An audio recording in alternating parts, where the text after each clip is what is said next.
সালামু আলাইকুম। আওয়ামী লীগ সরকারের পতন হয়েছে প্রায় 18 মাস। দীর্ঘ সময় ধরে শেখ হাসিনা জনগণের চোখের আড়ালে আছেন।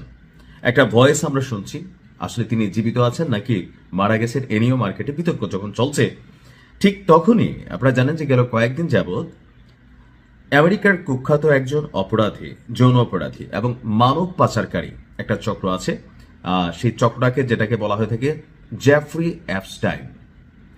সম্প্রতি তার একটা গোপন ফাইল নিয়ে বিশ্বজুড়ে তোলপাড় শুরু হয়েছে, যেখানে পৃথিবীর বাঘা বাঘা অনেক ব্যক্তি, ক্যারেক্টার, তাদেরকে নিয়ে আপনার অনেক ভিডিও, বক্তব্য, অডিও ফুটেজ, অনেক কিছুই আপনার কানেক্ট হচ্ছে।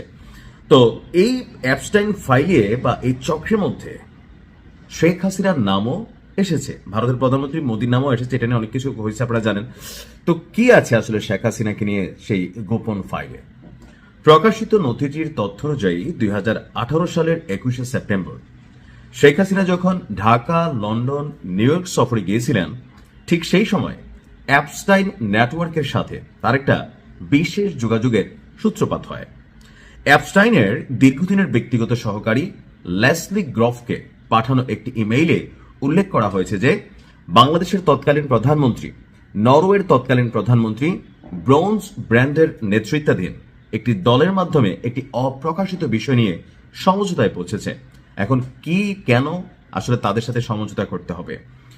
রেকর্ডে বিলাট অর্থাৎ দ্বিপাক্ষিক শব্দের ব্যবহার করা হয়েছে যে পর্দার অন্তরালে অত্যন্ত গোপনীয় কোনো বৈঠক বা চুক্তি সম্পন্ন হয়েছিল।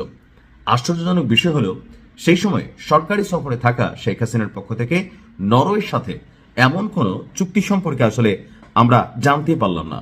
এমনকি টাইম ল্যাপস নিউজ পোর্টাল সহ আপনার কোনো দাপ্তরিক নথিতেও এই নরওয়ে বা বাংলাদেশের তৎকালীন প্রেক্ষাপট যেটা নিয়ে, এটা নিয়ে কোনো তথ্যপাত্র নেই। এখন কেন আসলে এই অ্যাপস্টাইনের রাডারে বাংলাদেশ পড়ল? নথিগুলো বিশ্লেষণ করলে দেখা যায় যে অ্যাপস্টাইন এবং তার সহযোগীরা বাংলাদেশকে তাদের স্বার্থ সিদ্ধির চরম ভূমি বানাতে তারা একটা বিশেষ চেষ্টা করেছিল।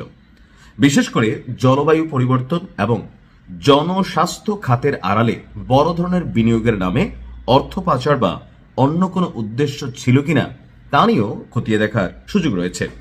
অ্যাপস্টাইনের ফাইলে আপনার আইসিসিডিআর বিকে বিনিয়োগের উত্তম জায়গা হিসেবে অভিহিত করা হয়েছে, যেটি 2014 সালের একটি মেইলে প্রোবায়োটিক প্রকল্পে 10 বছরের জন্য $5 মিলিয়ন বিনিয়োগের প্রস্তাব দেওয়া হয়েছিল, যেখানে মাত্র 3% নিশ্চিত মুনাফার কথা উল্লেখ ছিল। এখন আপনাদের নিশ্চয়ই হালকা হালকা মাথা ঘোরাচ্ছে, কি অ্যাপস্টাইন ফাইল, কি নিয়ে আসলে এত তোলপাড়? তবে এটা সারা পৃথিবীতে আপনার মোটামুটি একটা নাড়া দিয়েছে।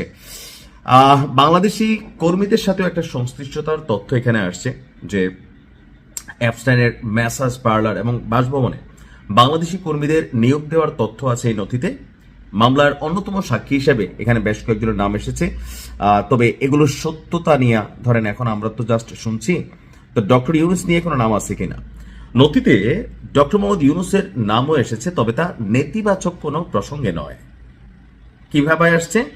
বিখ্যাত কার্টুন সিরিজ দ্য সিম্পসনসে তার উপস্থিতি, কার্টুনিস্ট ম্যাট গ্রেনিং এর সাথে তার পরিচয়ের বিষয়টি সেখানে উঠে এসেছে।